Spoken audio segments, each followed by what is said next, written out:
Mercedes-Benz just dropped $90 million on Coco Gauff, and BMW is probably kicking themselves right now. This isn't just another endorsement deal.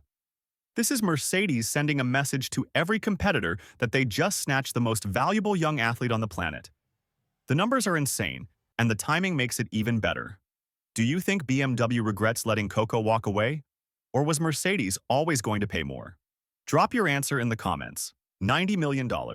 That's what Mercedes-Benz just paid Coco Gauff over 7 years. And before anyone starts with the "that's too much for a tennis player" nonsense, let's be clear. This isn't about tennis anymore. This is about cultural power, global reach, and making a statement so loud that your competitors can't ignore it. Mercedes didn't just sign Coco. They embarrassed BMW in the process. Because here's what makes this story absolutely delicious. BMW had Coco first. They signed her to what everyone thought was a groundbreaking deal. She was showing up to tournaments in BMWs. Commercials were airing during Grand Slam broadcasts. Everything looked perfect from the outside, but behind the scenes, things were falling apart. Word on the street is that BMW didn't fully understand what they had. They treated Coco like just another athlete to slap their logo on, instead of recognizing she's a cultural phenomenon. Creative differences started popping up. BMW wanted traditional campaigns. Coco wanted to talk about sustainability and social issues. BMW wanted her image. Coco wanted a partnership where her voice actually mattered. The split was announced as mutual, which is corporate speak for one side wanted out and the other couldn't stop them. Everyone with half a brain knew Coco was the one who pulled the plug. She wasn't going to stay in a relationship where she was just a pretty face for commercials. She wanted a brand that would actually stand with her on the issues she cares about. Enter Mercedes-Benz, ready to learn from BMW's mistakes and absolutely dominate the situation. Mercedes had been watching this whole thing play out. They're not stupid. They saw BMW fumbling one of the most valuable endorsement opportunities in sports, and they swooped in like vultures on a dying carcass. Except in this case, the carcass was BMW's ego. Mercedes executives flew to New York after the US Open to meet with Coco's team. And they didn't come with some weak offer. They came prepared to make this the deal of the decade. $90 million over 7 years. A fleet of cars at her disposal. Creative control over her campaigns. Sustainability projects that she would personally lead. And most importantly, they promised her a seat at the table, not just a face in the ads. That's what separates a good endorsement from a legendary one. Coco didn't just want money. She wanted influence. She wanted to be part of the decision-making process. She wanted to use this platform to actually make a difference, not just sell cars. And Mercedes gave her everything BMW refused to provide. The announcement was perfectly orchestrated. Coco was already in Beijing for a tournament, and Mercedes rolled out a black EQS onto the courtside plaza.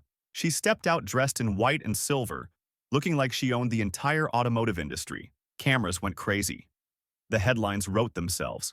BMW had to be watching that thinking, we just made the biggest mistake of our corporate lives. Because this deal isn't just about Coco driving nice cars and appearing in commercials.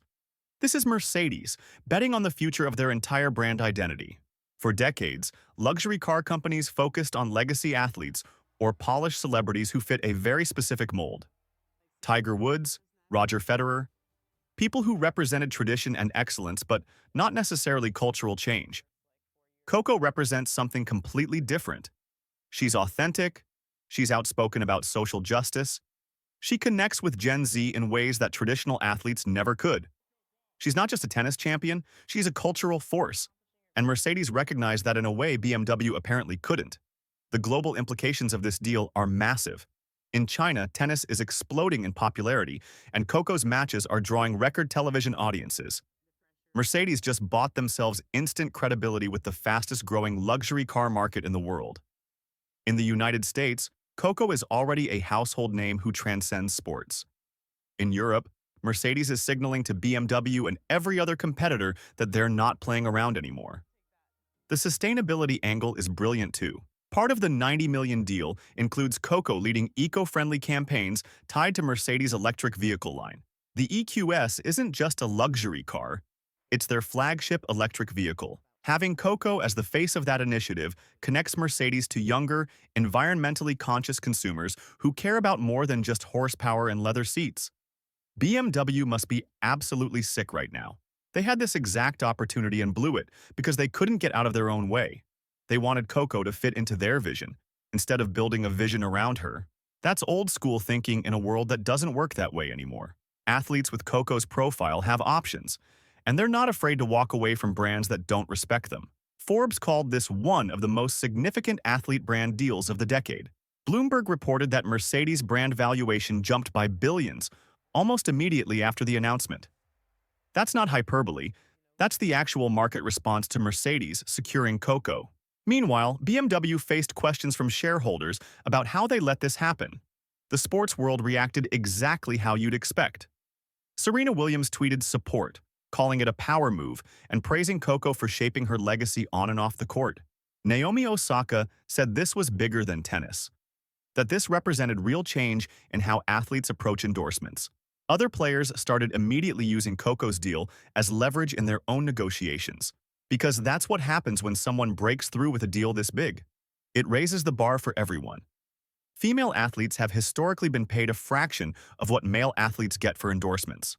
Coco's $90 million deal with Mercedes puts her in the same conversation as the biggest names in sports, regardless of gender. That's progress, and it happened because Coco refused to accept anything less than what she's worth. The social media reaction was pure gold. Fans were posting memes of Coco driving past BMW headquarters in her Mercedes. People were celebrating her as a role model who's winning both on and off the court. The haters tried to say she's overpaid or that tennis doesn't deserve these kinds of deals, but they got drowned out by people who understand what's actually happening here. This isn't just about tennis. This is about cultural influence. This is about connecting with audiences that traditional advertising can't reach. This is about authenticity in an era where consumers can smell fake corporate messaging from a mile away. Coco delivers all of that, and Mercedes was smart enough to recognize it. The pressure that comes with $90 million is real, though. Every campaign, every appearance, every match Coco plays now carries higher stakes. The expectations are enormous. But Coco addressed that in interviews, saying it's not about the numbers for her. It's about impact. She wants to leave something bigger than just trophies. That's the mindset that made Mercedes want to pay her $90 million in the first place. The timing of this deal couldn't be better either. Just weeks after signing, Coco was playing in the WTA finals in Riyadh. Mercedes logos were everywhere. Her kit, the courtside signage. Every broadcast was essentially a Mercedes commercial, but it didn't feel forced because Coco's performance backed it up. She was winning matches and looking dominant while wearing Mercedes branding. That's the kind of organic marketing you can't buy. Except Mercedes literally just bought it for $90 million. The first major ad campaign dropped during the Riyadh finals. Coco driving through neon-lit streets in an EQS, racket bag in the back seat, with a voiceover about driving your own destiny. The ad went viral immediately. People weren't just sharing it because Coco's in it. They were sharing it because the message resonated. Mercedes nailed the execution in a way BMW never could have. This deal also represents a broader shift in how luxury brands think about women in sports marketing. Traditionally, mega deals of this scale went to men, football players, basketball stars, Formula One drivers. Women got smaller contracts and less prominent campaigns. Coco's deal shatters that pattern. She's getting paid like the superstar she is, and it's forcing other brands to reconsider how they value female athletes. BMW tried to recover by quickly signing a rising soccer star, but the damage was done. Everyone could see it was a reactive move, not a strategic one. They were scrambling to save face after losing Coco, and it showed. Analysts have said the Mercedes coup will haunt BMW for years, and they're not wrong. This is the kind of mistake that gets brought up in boardrooms as a cautionary tale about underestimating athletes. Other athletes immediately started renegotiating their contracts, citing Coco's deal as evidence of their own worth. That ripple effect is going to change the endorsement landscape for years. When someone breaks through with numbers this big, it doesn't just benefit them. It benefits everyone in their industry by resetting expectations for what's possible. Mercedes isn't stupid. They know this partnership is about more than selling cars in the short term. This is a long-term investment in staying relevant as the automotive industry transforms. Electric vehicles, sustainability, connecting with younger consumers who care about more than just luxury. Coco checks every box, and having her as the face of Mercedes for the next 7 years positions them perfectly for the future. The symbolism of Coco driving through Riyadh in a Mercedes EQS while dominating the WTA finals was perfect. It wasn't just about the tennis. It was about projecting power, progress, and a vision for where the sport and the brand are heading. Every time she won a match, Mercedes won too. That's the kind of partnership that actually works. BMW had to watch all of this happen, knowing they could have had it. They could have been the ones getting this global exposure. They could have been the ones connecting with millions of new consumers through Coco's platform. Instead, they're on the outside looking in while their biggest competitor celebrates what might be the best endorsement deal of the decade. Mercedes-Benz just taught BMW an expensive lesson about recognizing greatness when you have it. Coco Gauff walked away from a relationship that wasn't working and immediately landed something better. If you enjoyed this breakdown, smash that like button and subscribe for more content on the biggest moves in sports business.